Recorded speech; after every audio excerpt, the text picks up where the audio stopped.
เขารู้สึกจังไดก็ได้ว่าเขาเฮ็ดให้เกิดกรุ๊ป2วงนี่หั่นน่ะเขารู้สึกโชคดีมันบ่แม่นโชคดีแบบปลื้มปิติแต่ว่าเขารู้สึกโชคดีที่แต่ก่อนนะการตัดสินใจของเขาบางอย่างมันส่งผลถึงเท่าเดี๋ยวนี้เขาปฏิเสธบ่ได้ว่าส่วนหนึ่งที่เขาได้เฮ็ด MVIS หรือว่าฟิชชี่หันย้อนเขาค่อนข้างหักแพงกับทั้ง2ผู้บริหารเขาเคยเป็นลูกน้องเพิ่นแน่ลูกทีมเพิ่นแน่คือไอ้อเล็กเอลิสสิเนาะเขาก็เคยเป็นนักเต้นอยู่ทีมเราเมื่อ10กว่าปีที่แล้วหรือว่าไอ้โจประมาณ 3-4 ปีหลัง 3-4 ปีหลังเขาได้ไปเฮ็ดงานกับเพิ่นเขาได้ไปเป็นลูกน้องเพิ่นประมาณ9เดือนแล้วคอนเนคชั่นนั้นมันก็ยังอยู่จนเท่าเดี๋ยวนี้เขาคิดภาพว่าคันเฮามีแต่งานเพียวๆแล้วจะได้2เกิร์ลกรุ๊ปเนี่ยบ่มีทางมันบ่มีไผในประเทศนี้มีพอร์ตเกิร์ลกรุ๊ปเฮาบ่มีทางไปดิวได้เลยโดยที่ปราศจากสิ่งเหล่านี้ที่เฮาได้บังเอิญไปสร้างความสัมพันธ์ดีๆในดนนานมาแล้วเฮาบ่กล้าว่าเฮาเก่งจนได้เฮ็ด2ทีมอ่ะเฮาบ่กล้าว่าฝีมือเฮาแบบโอ้ประจักษ์ตาทุกคนจน2กรุ๊ปนี้ต้องมาเลือกเฮาอ่ะอันนี้คือความจริงความแฟกต์ที่เฮาเล่าสู่ฟังกันละเกิร์ลกรุ๊ปนี่ถือว่าเป็นเมนสตรีมสำหรับเฮาได้เป็นสิ่งที่คนเห็นหลายอ่ะนะ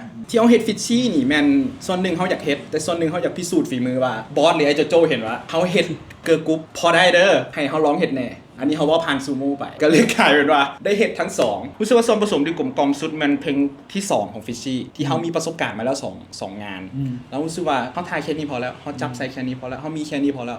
มันจะเป็นฟิลนั้น